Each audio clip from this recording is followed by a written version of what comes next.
Sekarang ni ramai ingat semua air sama. Tapi sebenarnya air mineral biasa yang korang minum tu dekat mamak ke, dekat kedai ke dan sebagainya tak cukup untuk badan korang.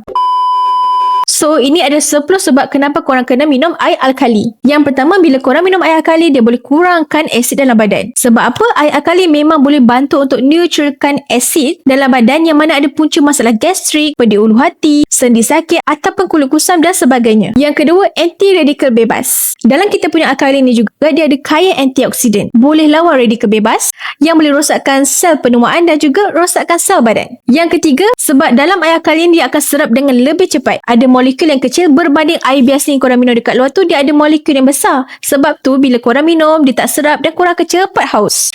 Yang keempat, tenaga badan korang ni dia akan meningkat. Bila sel korang ni bertenaga, badan korang ni automatik rasa ringan dan tak lemah pun bila korang minum air alkali ni. Yang kelima, air alkali ni boleh bantu untuk sokong sistem imun. Bantu seimbangkan pH badan supaya imun korang ni lebih kuat dan mudah untuk lawan jangkitan. So siapa ada masalah dengan cepat demam, asyik selalu MC, cuba minum air alkali. Yang keenam, boleh kurangkan inflammation. Bagus untuk siapa-siapa yang selalu lenguh badan, sakit sendi, sakit otot ataupun urat yang tegang. Yang ketujuh, untuk air alkali ni dia memang sangat bantu untuk detox badan kita. Lagi bagus toksik korang ni cepat keluar. Yang paling penting, bila dia akan buang toksik badan kita, kita akan cepat untuk nak membuang. Yang paling best, nombor yang ke-8, alkali ni dia sangat bagus untuk kulit korang tau. Bila badan korang ni akan kekurangan asid dalam badan, kulit korang akan jadi bersih, kurang jerawat dan juga glowing akan lagi cantik. Yang ke-9, boleh stabilkan gula dalam darah korang. Korang kena tahu, sel ni dia sangat-sangat sensitif tau. Especially daripada insulin. Bila pH seimbang. Dan yang terakhir adalah anti-letih. So, siapa-siapa yang asyik-asyik letih,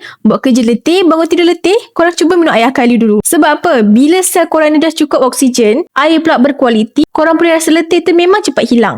So, air alkali ni dia memang banyak manfaat tau. Itu baru 10. Dan paling senang dapatkan, korang boleh tengok dalam beg kuning kita.